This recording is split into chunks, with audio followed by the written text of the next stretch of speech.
So tonight, Bob Jarvis is going to be our speaker. Bob Jarvis has been in improvement efforts in the Air Force. He's been in charge of quality, chief quality officer at Incident. He's been a master black belt at JP Morgan Chase. He was in charge of quality assurance at GSI e-commerce, which is now part of eBay.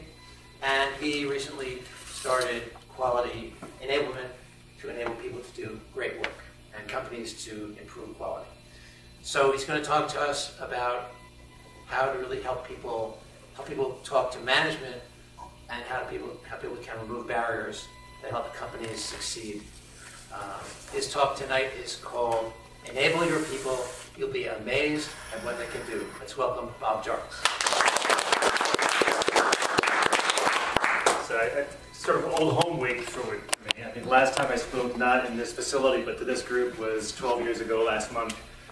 And then Maureen and I moved to Delaware, and it's good to be back. So, yeah, that's the title.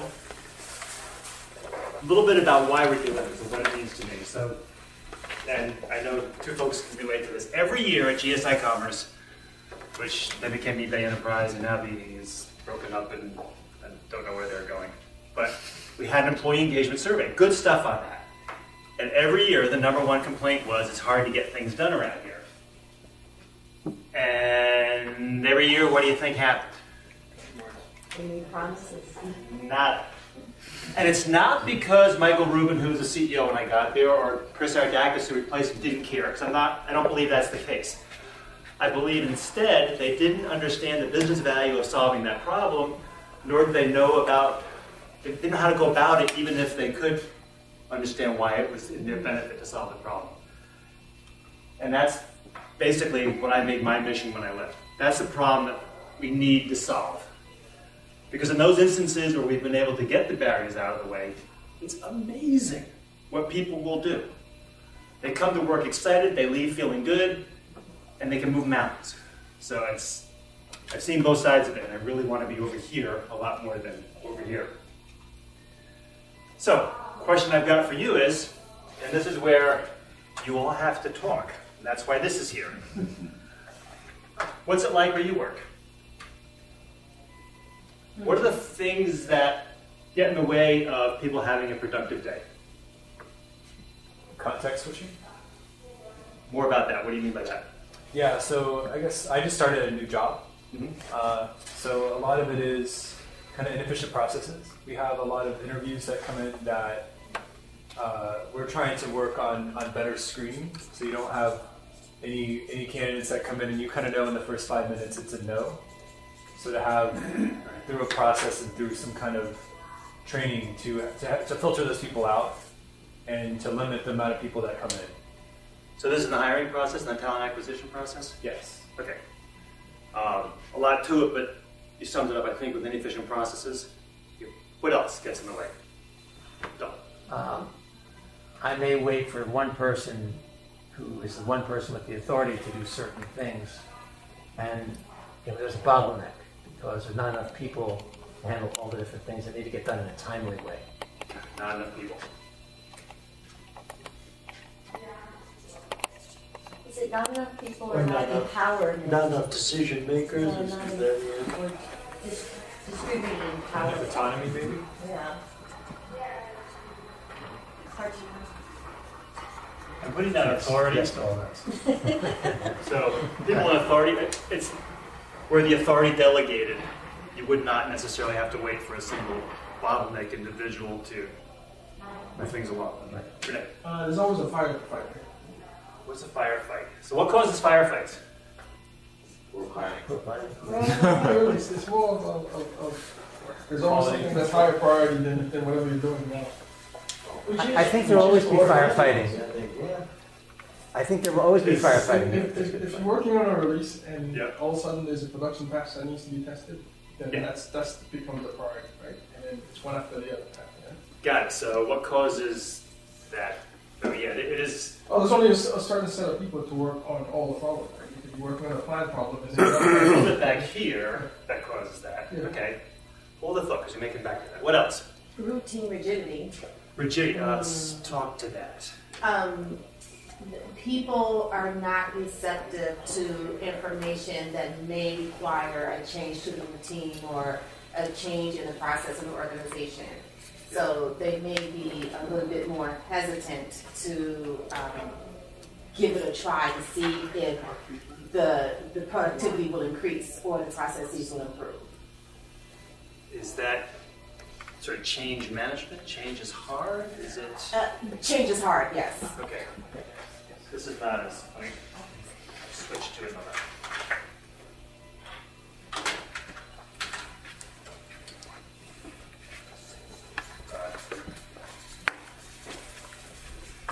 Okay, what else? Situational awareness. Speak to that a little bit more. A situation where we have folks that are making decisions and they're not really on the ground. Where you're currently operating from. Got it. Is that a management issue, or is that a? Sometimes it's just pure demographics where your department is located in a different area. That department is checking a box, even though at this point in time it needs to be either less work or more work to get to that point. Communication issues. Communication? Yeah, it could be communications.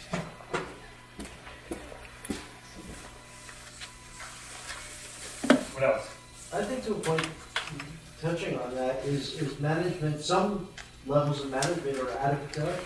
It's the people on the boots on the ground that are getting the work done and know what's going on in the company. And sometimes people that are making the decisions are too high and don't understand what their people are doing and the value of their people. So why are management out of touch? I can't use words on that. Pretend you were talking to one of your two kids. Okay. What would you say to that, Rick, if you was... Yeah.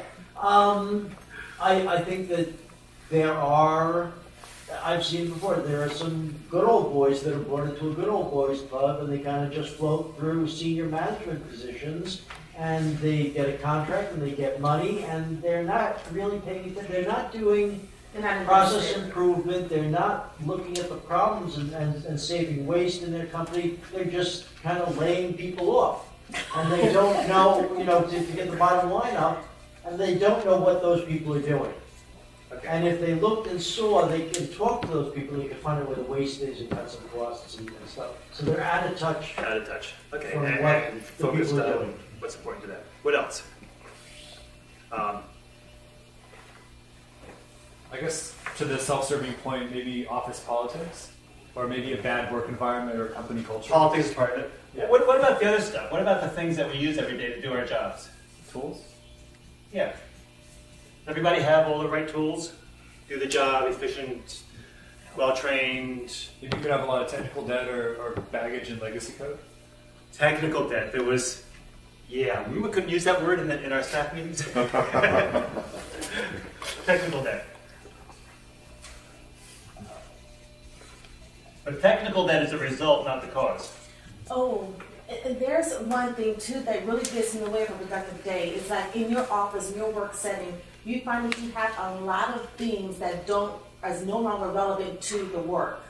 So, Give me an example, yes. like Right. say for instance, on your computer, on your desktop right now, there could be like a gajillion folders and you need to go find something and you're wasting time finding it because it's all of these other folders that are no longer relevant to what you're doing. No knowledge management. No knowledge management, okay, yeah. Okay, so So, that's a tools issue. yeah. Okay. What else?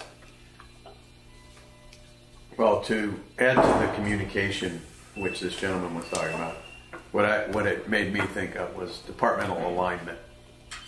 You have situations where one department is not aligned to the vision that another department is. Or department misalignment, but yes. Okay. Yeah. Well, that's kind of what Renee was saying.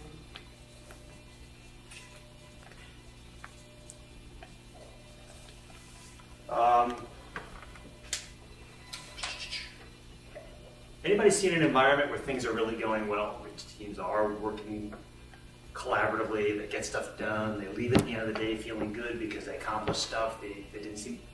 What are the characteristics of those, gee, it really feels good around here environments?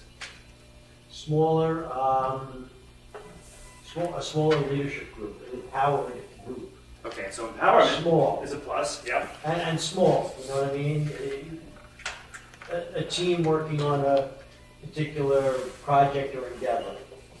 It doesn't necessarily have to be a project team on a project, but I'm using the project, the word project generally. What else? Yeah. Yeah, we've got a team. We've got some Well, lack of some of the stuff up along, there, they're yes. getting, you know, But you're right, though. That's not having some of these other things, lack of politics. It's a shared goal. Synergy. Focus. What kind of teams typically tend to have that? I know it's been the topic of probably half the presentations in the last 10 years that New York's been, in one fashion or another. Balance Agile. teams. Excuse me? Agile. Agile. Agile, when it's done properly, is a huge enabler in that small teams, you've got good communication, there's a lot of delegation of authority, so Agile can be a plus.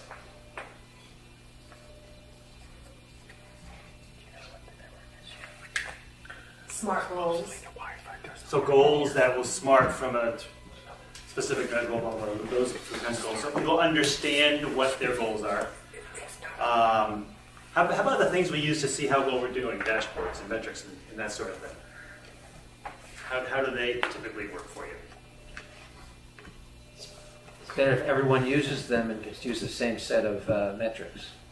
That's the key. That's an ideal. Is that always the case? No. Why not? I think part of your solution up there of Agile kind of affects that. Because I've been in discussions on LinkedIn where Agile teams are coming in and saying, no, the Agile team looks at a PMO process and decides what rules they want to follow. Well, how can you compare apples to apples as far as statuses and compare one project to another if everyone's deciding how they're going to do things on their own? Okay, so there's an aspect of metrics that, if not consistent, can cause issues. Exactly. Okay, so metrics can go both ways.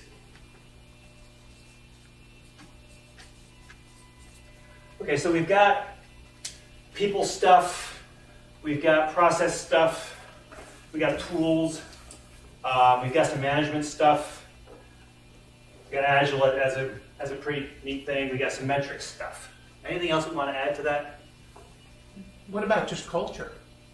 Culture, yeah, culture's cool. Somebody once said that culture meets process for breakfast. Yeah, culture. And the current economic landscape, which is And then there's the external stuff. dismal. Yeah, so there's the external stuff which is beyond our control. However, we have to live there. External stuff. Okay, so this is not intended for anybody in the back of the room to be able to read, incidentally. It's just a matter of getting the stuff out on the table. So let's continue now a little bit, because this is all good. And one of the reasons I went through this is what we're going to be talking about is stuff I put in the public domain 2 years ago. And there's nothing new that we're going to be talking about. Well, a little bit towards the end it has to do with lessons learned, but this is all stuff that I've given away. And you kind of hit on some of the cool things here. And one of the points I wanted to make was this group could, on your own, figure out a lot of what we're going to walk through. I may have organized it a little bit differently, but there shouldn't be any, oh my God, I've never thought about that moments over the next half hour or so. So, I work with a bunch of folks who help me do what I'm doing. And there's things that we believe is sort of the why we do it. So the reason we're doing what we're doing is we have this belief that workers really deserve to go to work, put in a productive day, and leave at the end of the day feeling good about what they've done. Too often what happens, though, is not that. Instead, they come in the morning, they spend the day fighting obstacles, and they leave feeling frustrated. We like the first more than the second. But it's not just a worker issue. Companies have the right to have from their staff the most efficient and effective performance that they can get. So Employers deserve maximum effectiveness and efficiency, and what many of them don't understand is when that happens, all the major metrics go in the right direction. Customer satisfaction goes up, costs go down, profit goes up, staff engagement goes up, and so on. So that's the reason that I'm doing what I'm doing. Frankly, this side of it, the left side of it, is a lot more important to me. However, if we can't make it valuable for companies, the stuff on the right-hand side, they don't really care about what's on the left-hand side. They care about the right, we care about the left. It's a win-win situation if we can make it happen. So, why does it matter? And for every one of these areas, people, process, tools, metrics, agility, management stuff, for every one of these, there are a host of studies that talk about the value. We're going to go through some just around the people stuff. It's amazing. I don't remember the dates on some of these. The links are still live, but Gallup's State of the Global Workplace. 29% of the employees are engaged.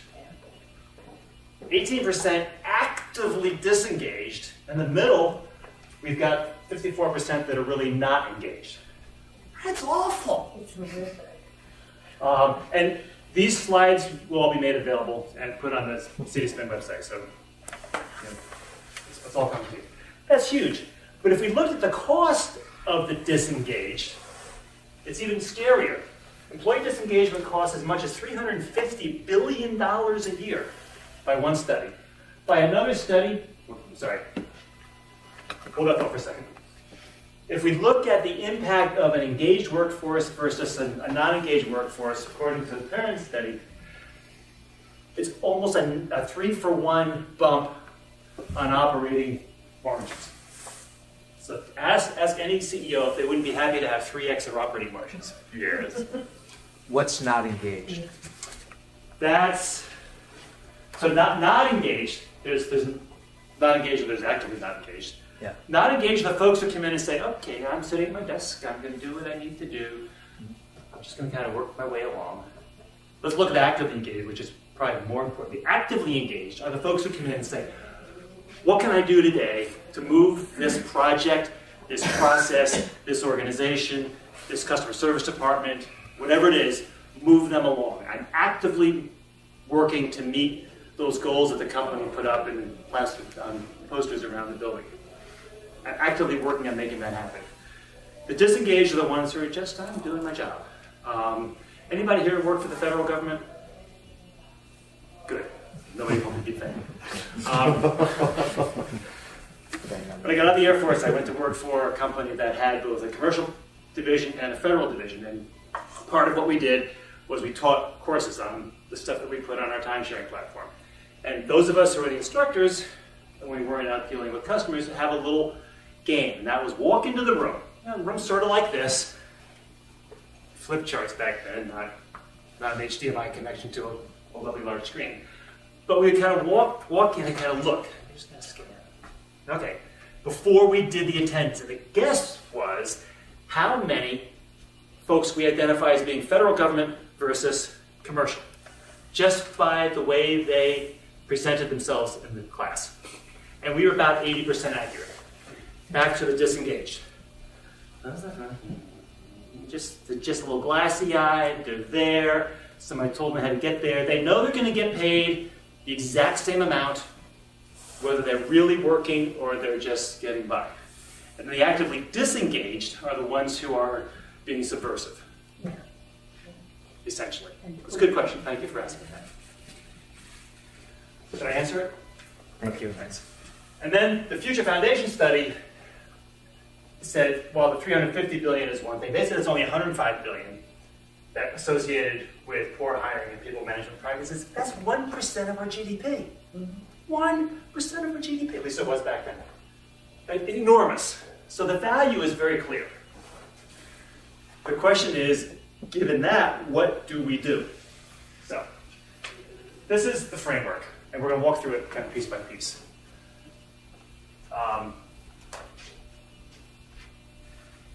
Starts off with dimensions.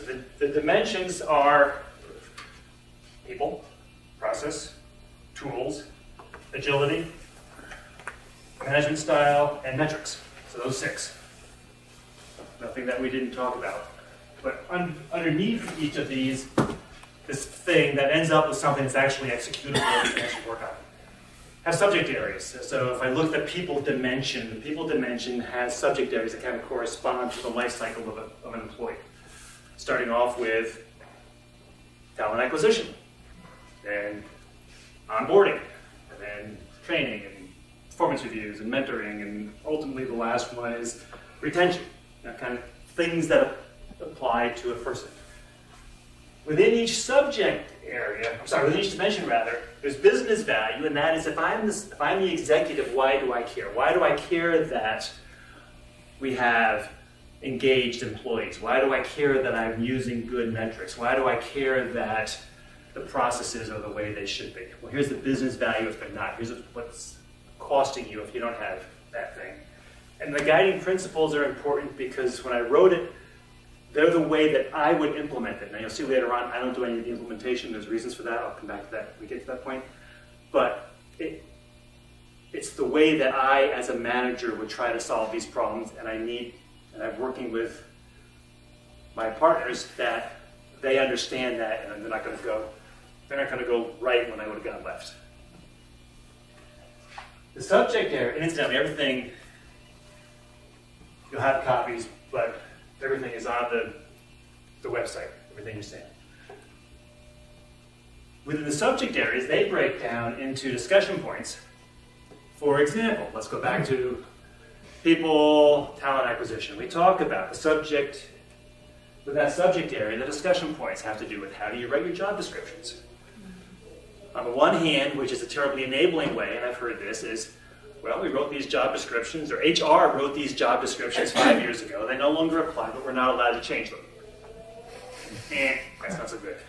The other end, on the enabling side, is I've got a really good HR generalist or a recruiter who works with me, and we tailor it for what I need for that position for this particular hire.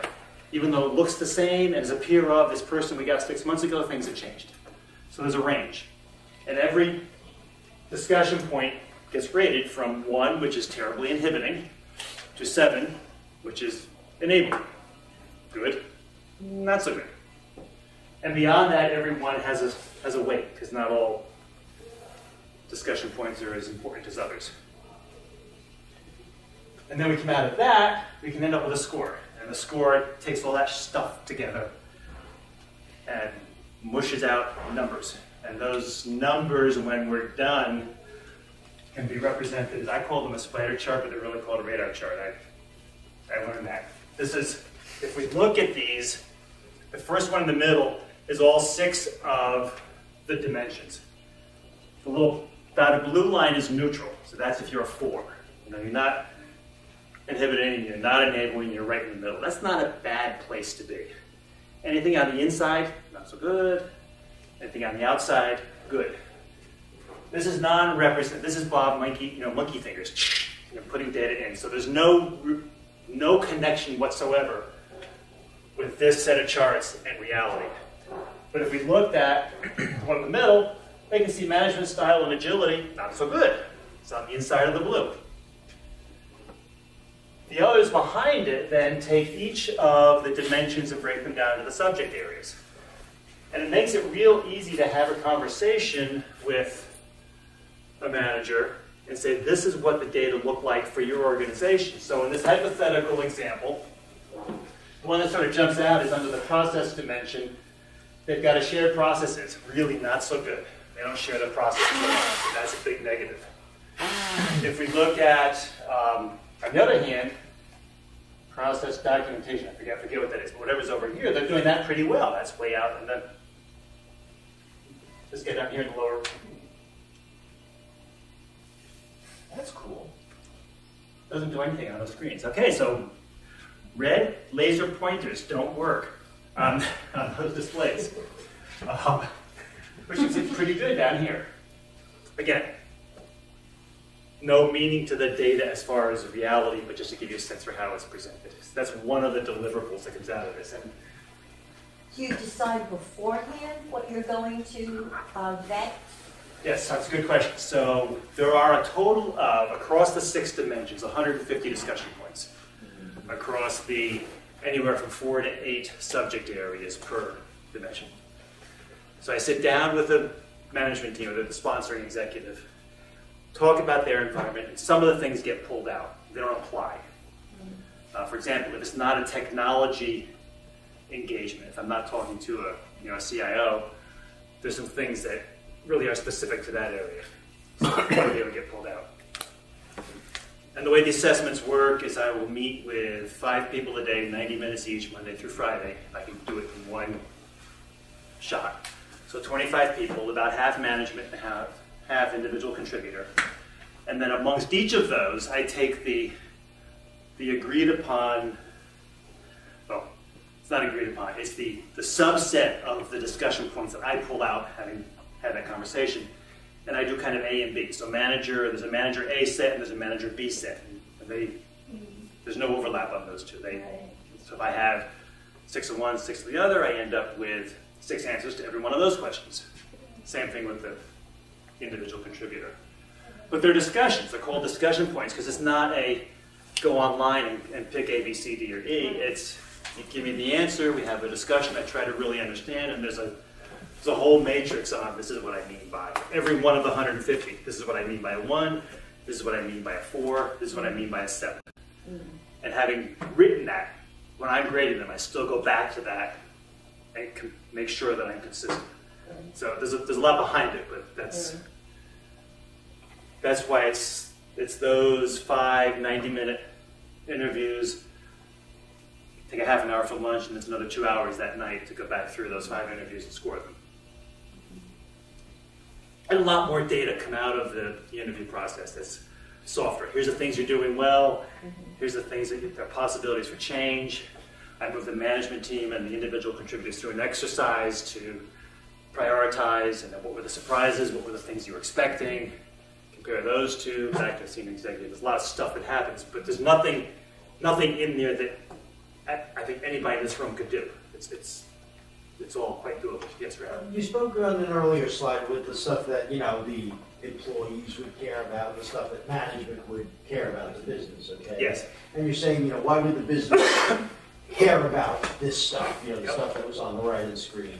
Whereas I would say, certainly the workers care about this stuff, and if the company does well too, they also care about that, okay? Yes. Now, the question you pose is, why should management care about the stuff on the right? Okay, care about making employees happy. How do you engage your clients, okay, or the people that you're speaking to, the senior management part, to bring you in to even discuss these things? What's worked the best for me so far is a referral from another trusted individual that they've worked with. And then if I can get in front of an executive and have that conversation, then I can determine whether it works or not. And in fact, one of the most important questions I'll ask, and I know I've lost business because of that, but I don't really care, is, the reason I don't, is I'll ask the executive. In one case, you would recognize the nonprofit, they're international, or national anyway. The person who referred me in said, oh, and the person in charge will tell you that her employees hate her. I said, well, crap, I know what the answer is going to be to my question. The question is, Mr. and Mrs. Executive, if the survey shows that management style, and yours in particular, is a big inhibitor, are you willing to change to fix that problem? And if the answer is no, that's okay. We part friends. Right. But the worst thing you could do would be to bring me on board to solve the problem, have that come out, and then not act on it. I'd rather leave you where you are now than put you in a bad spot. And I know that's why this one executive director said, well, she never returned my phone calls. She didn't really say anything, and I'm not going to admit it, but there's no follow-up. Right. So anyway, so that's sort of the score piece of it. I'm not going to spend any time on these. This is just the list of the various subject areas within the dimension. So we've got people, we got process, we got tools. That's said, all this becomes available. Metrics, there's only 4 of those, they're relatively short. Things on the metrics, like make sure that the metrics are answering a business question. I know I've had that conversation with at least one person in this room. And then management style, which is critical.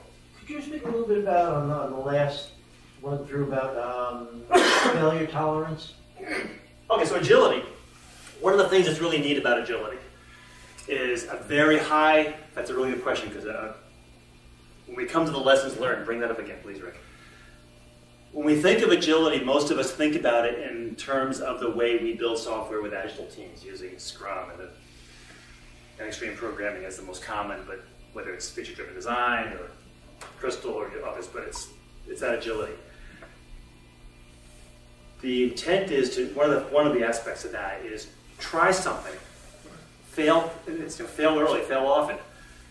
If it doesn't work, that's okay, because you're going to put in a little bit of effort, try something to see if it works. If it doesn't, we learn something. So that's the failure tolerance. You have to have a culture where people are supported and they know that they can take a risk, not a stupid risk, but they can take a risk. And if it fails, we share that learning with the rest of the organization. Don't do that, or at least not in this situation. But it allows us to move the project along. And the extreme case of that is extreme programming with test-driven design. I don't write a line of code until I have a failing automated test script.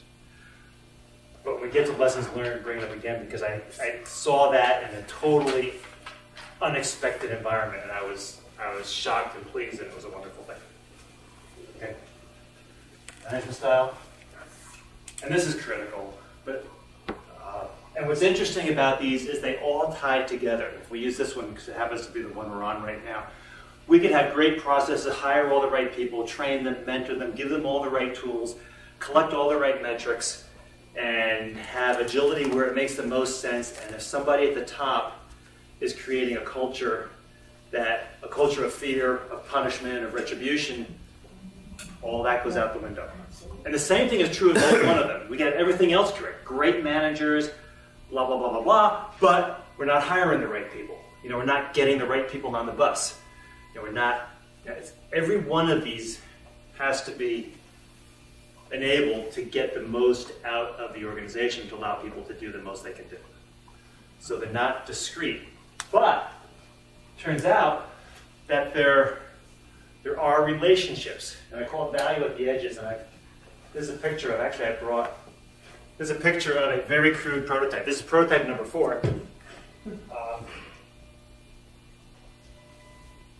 Please, I don't want these back because these are, so they're crude, but they work. Bill, catch. So if you could just start them moving in the direction. Wow. Whoops, get back. So turns out that the edges, That's cool. if you look at this one, It's solid. people and tools, if we move both people and tools to the enabling side, we're going to get better efficiency. Blah, blah, blah. People and agility, if I get the right people in an agile environment, we get better responsiveness and so on. So it's kind of neat where, while they do kind of link together, there is strength when 2 of them both are enabled. You move that piece, that thing along. Metrics and agility. If I got metrics and good agility, I'm going to get more adaptability because I can respond more readily and so on. I really got to get serious and find some company that can make these for me, so I don't have to take blocks of wood and cut out the exact thing. I tape it when it's done. And common cause variation. The blocks of wood are never exactly 2 by 2 by 2. They're sort of. So this thing doesn't work right. Anyway, that's the value of the edges. Yes. Is there one that enhances predictability? Enhances predictability. No, that's Karnak. The envelope says no. Sadly, there is not. Of course. Yeah. I mean, in large organization, the initial assessment that you do, how do you select the people that you're going to talk with? I mean, if you pick the wrong set of people, you sort of get incorrect information to start with. Right? That's correct. That's a good question. The question is, in a large organization, how do we tackle this? And we got to tackle group by group. And a group of 100 to 300, 400, they can typically find the right group. and I had that conversation. So that's the last planning session before I started. If any of you were to do this on your own, that should be the last thing before you go in, is have that discussion and make sure you understand that you've got the right people. So it's part of the conversation with the sponsoring executive. You know, why are these people selected? Can you help me understand that? You know, if they're all, you know, the ones who've been here the longest, that's no. I need some people who've been here who are new. If it's, you know, these are my top performers, no, I need to have a, you know, I need to have a good spectrum of those who are good performers and not good performers, new and experienced, and half management, half non-management. So that's part of the effort to make it. Why not select people divided management? That would work too. The question is, why not do it by random selection, and that would work, as long as we had some way to not have it be biased. Bob, as far as predictability, doesn't process enable predictability to a point? Process enables predictability to a point, but that's the difference if we're thinking of metrics between common cause and special cause. You know, if I've got a process that's running, I know as long as things are normal, I'm going to have some, I'll be between, if I got a run chart as an example, I know I'll be within this range, but then stuff happens.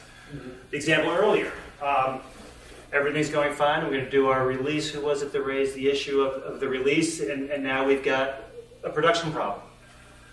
Yeah, so we might have predicted that release, you know, 10.6.3 was going to go in tomorrow, and then a special cause, something came in that screwed it up.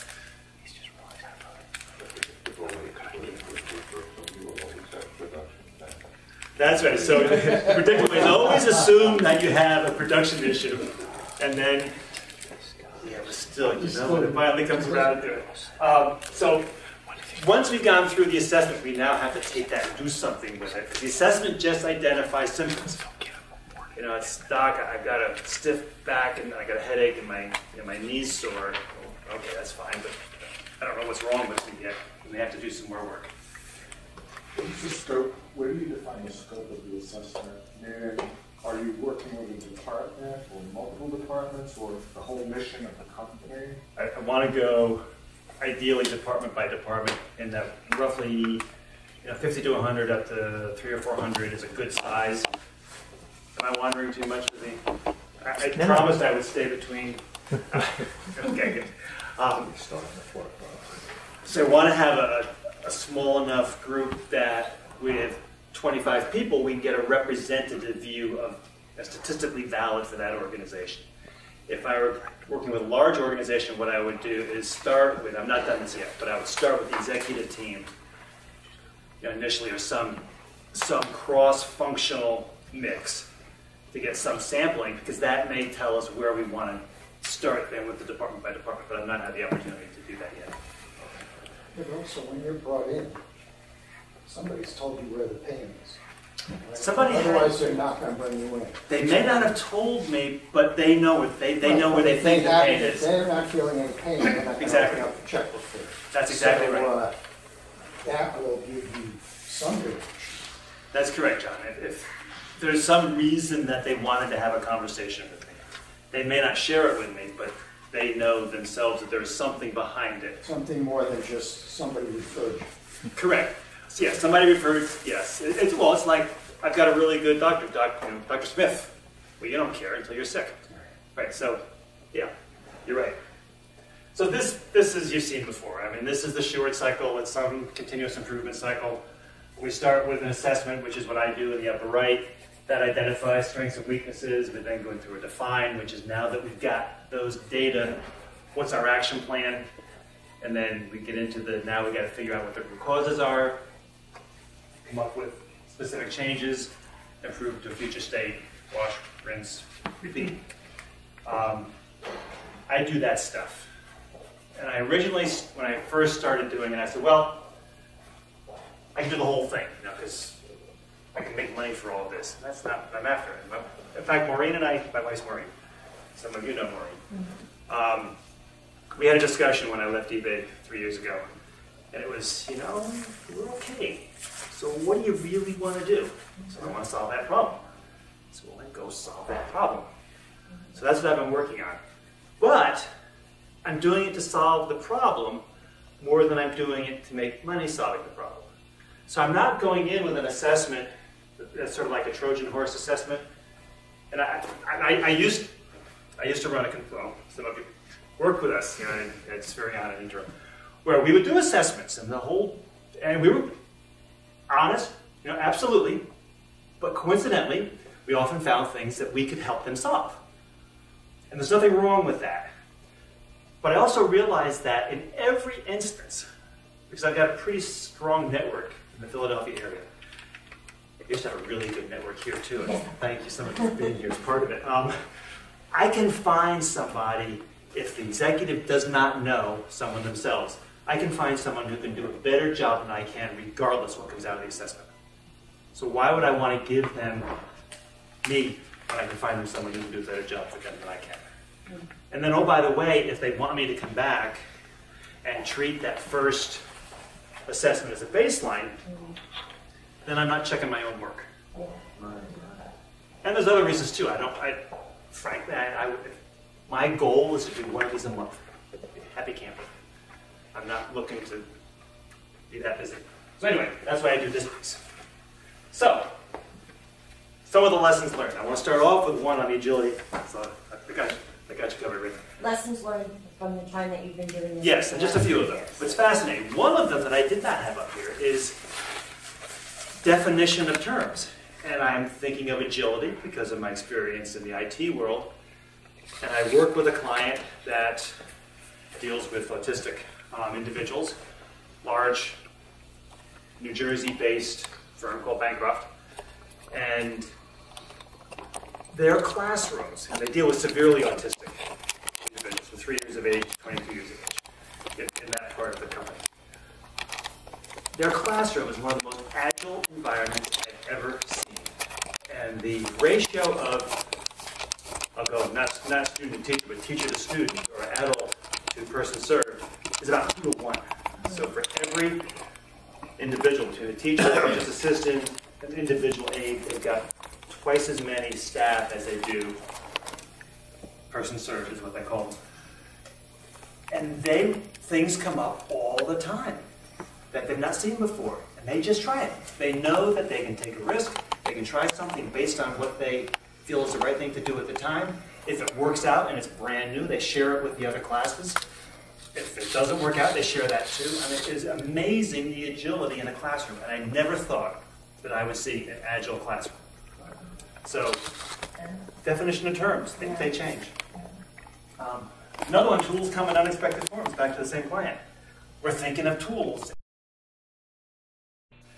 Well, that helps. So that was something. Now, I want to make sure it's scheduling that I... How would you adapt that, though, to a commercial? What I would try to do is not get everybody from one section all on the first day. I want to spread them out. Because if I get all of the same kind of person Monday, well, I won't get the same answers if I spread them over the whole week. So I try to make sure that I spread them a little bit differently. The management tend not to be quite as closed. They're a little more secure. They don't think their job's on the line. Right. Not always the case incidentally, but they don't think their job's on the line. And the last one was management staff often have conflicting views. This was not a surprise. But when I go through the final exercise and I say, and here are the results, and I have them, I put up the 6 dimensions in 3 different versions around the room. So for each dimension, one of them is, or all of them say, here's the dimension, here's the subject areas. What's your priority on what we fix? And everybody gets 3 votes. So they go, I want that, and that's number 1. And everybody goes up and they write on it, and then we come up with the one that's got the... The other 2 are same thing, but one of them is what surprised you the most by the results. And then the other one is what surprised you the least. And then I compare those, and we talk about it with the sponsor. So just interesting. So my goal here, I'm not looking for clients in New York. So my goal here is not for me to come up here and do this, but my goal is to help you, if you're interested, do this. So here's the offer. What's in it for you? There's 24 or 25 blogs. you don't need to read all of them. And if somebody's interested, I'll kind of guide you through. Start with this one, we'll have a chat, go to the next one, work your way through. If you call me up someday and say, I'm really having a hard time sleep, I say, well, here's a couple, you can go read those. Solve that problem right away. You know, these I know the 6 right now. Any one of those will do the trick. But my objective is to help you get through it. Email, phone support. I really want people to be successful on their own. And as I move through this, I've updated the workbook that I use for doing the scoring, for example. You get that, you know. One of them talks about a presentation to put together to take to management to say, I'm kind of learning about this thing and it looks like it might work. Well, I'll sit down with you and work you through that, and even be on the phone if you want with your boss to try to help him or her decide. What's in it for me is, as I said, if I did one assessment a month, I'd be happy. I would really like to enable people, regardless of where they are geographically, to do this on their own. I'm too close to it to figure out what the right education should be. It's not just the blog. So I want to work with folks who are learning it, and I'm going to learn by what you ask me. And that's going to help me put together a program where I would bring people in and do the same thing, but charge them for it. You know, you get it for free. But I want to use your experiences, if you want to do this, for me to figure out what I need to put into some training program to enable folks, wherever they happen to be, to do this. Because I like Wilmington. It's a wonderful place. So is this based on the organization that we are a part of, or? Yeah. Or if you're planning on changing jobs, you know where you're going. But yeah, it's designed for folks. I'm working in a company, and I think we've got an opportunity with this, and I would really like to see if we can use it in company X. That's what this is for. Yeah.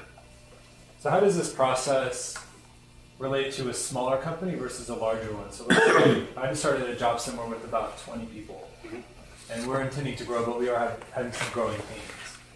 So well, I don't know the answer to that question, but I would be happy. Seriously, I mean, if I'm asking you to interview 20 or asking you to interview 25 people, you got to bring in strangers off the street. That's not going to work, right? So, but there's elements of this, though. I think it's a great question. There's elements of this that would be worth knowing. So as your company is growing, you can say, wait a minute now,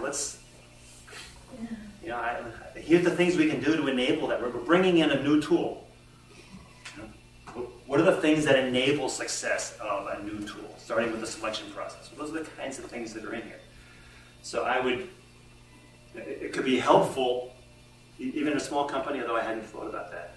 No, thanks for the question. But you would, if he's got 20 people, they're all doing basically a lot of different things, you would look at all those content areas or topic headings, and you would see right now what applies to your organization.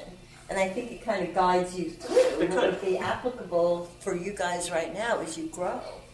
I think that would be really fascinating and preventative. It would be. Get on the right path. In fact, somebody mentioned, somebody mentioned technical debt. If you can avoid technical debt, it's a good thing. Exactly. Yeah. So I was just looking at it as an equation where if you're in a larger company, you're using this as a course correction, okay, for whatever your mission is. If you're in a smaller company that's growing, you're actually feeding strategy. It could, absolutely. That would be cool. I really hadn't thought about it, but I'm glad you asked. So, if you're interested, just give me a business card, and I'll send you a link to the first thing, and we'll start walking through it. So it's really the antithesis to that yearly engagement survey, isn't it? It's the antithesis to it. Yes, it is. It's the results. Yeah, that was the prompt. Was it's hard to get things done around here, and it was true. But so why do companies keep with that annual survey? At Goldman Sachs, they do it every other year, which was a blessing. That it wasn't every year. The blessing of it. I don't understand. So what's vested in them is the long-term relationship with that particular vendor. I mean, why do they think that is a productive tool, that engagement? I think the engagement survey has a lot of good things that come out of it. And we did see changes. So there were things that it identified at a department level or at a larger level that could be course corrections. So it wasn't that it was a waste of time. I can't say that. In certain John, organizations, I disagree with it is a waste of time. Well, in some cases, and that's back to management style. Is it just a show or is it meaningful? So what if you learn this and then you use it as like a skill on your resume? I mean, Sure. why not? Why not? Because this is what you could bring to the company, like an added value Absolutely. to the company. Absolutely. And one of the things I'm trying to sort through is how can I certify somebody Yeah, and that would be remotely? really And I've got some ideas on that, but it's still to be fleshed out. As I said, I'm just me. I really want to enable others to be able to do this within their own organization. I'm there to do whatever I can to help them. And at some point, that kind of stuff will come with a fee. I was going to say, so it's kind of like franchising without the money. Yeah. That's investment, It's right? a ground floor opportunity. Right. So, You mentioned that there was an interview process, right, in the very beginning. right, the assessment actually is a 90-minute discussion. So how would we get more accustomed to the types of questions that would be All there. All 150 of them are on the blog. So you have like rubrics for the different categories. Rubrics. Like this is strongly meaning or dissatisfied. Yes, for every one of them, for every one of the 150. This is an example of what I mean by a 1. This is an example of what I mean by a 4, and this is an example of what I mean by a 7. Inhibiting, enabling, and I say I still go back to that myself when I'm scoring the interviews, when I'm scoring the assessments. There's just too much for me to keep my head all the time. This is a huge organization. And one person that came to my mind that would be very open to this is Howard Schultz. Because Yes. he's really into this, of making it an employee-driven company. And so this sounds like something that he would like really. He might, and my daughter was a manager at Starbucks, and we know somebody who used to be a VP of HR at Starbucks. No longer, it used to be. So, just a JFK quote. Things do not happen, things are made to happen. This is my contact information. I got business cards for everybody. Any other questions? Bob, you mentioned before failure tolerance. Did you cover that? I don't know if you... Failure tolerance is part of what we get with Agile. It's part of what I saw in the classroom. It's a mindset that has to start at management, and people have to accept it, that I can try something and fail, and that's okay because we're going to learn and share. In some organizations, failure is considered always a bad thing, and failure is often a good thing when it's dealt with properly. I guess it's a great question. How much of this is kind of like a department by department analysis versus like the overall company picture? It can be either. I think there's such variety from what I've seen department to department that as we aggregate it, Because what might be a problem in one department might not be a exactly. problem in another And if I did it at the high level, it might not work. Russ? Just to share a couple of your comments are kind of related to some of my experiences the last couple of years. My company is about 250 people, so it's not 20, but not a large company. And a couple of years ago, we did an agile transformation. We were using some methodology. I don't even know what it is. Like one would like to say waterfall, but it was random. Do what Daniel says to do. Right? I think was the name of the methodology. So we did something similar to this, just for the product and tech groups going through that transformation. So the topics, the subjects were more, some of them overlap. Some of the things Bob shared, but some of them were much smaller. Focused to that group, and so it was really just about learning about how that transformation was working with those organizations. It wasn't company-wide.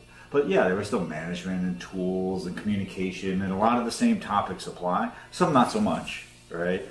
So it was department-centric, or it was even kind of mission-centric. Like we were on this mission to do this agile transformation, and it was capturing what you needed to do to be successful doing that. And then we had those terrible annual surveys that we still do that. The rest of the company did, but Was it successful? Was it a successful transformation? It's a spectrum, right? So yes, it's successful in that we're a heck of a lot better and a lot more productive, and we have great agile teams that are happy and doing good things. Is it perfect? No. But if I put a survey out and ask about tools, it's kind of like asking about ice cream flavors. Everyone no, it would be better if we had this. It'd be better if we had this. What we really need is some, cherries and topping on it, right? So, not out of the park, but absolutely it was helpful. And we used spider graphs like Bob shared, and it was actually fascinating way to look at the data to see what's in and what's out, and completely echo Bob's sentiment of what management thought and what people doing the work thought. often was different, but it was cool. It was cool to use it at a department level. You okay time-wise? Yeah, I think let's take a break here.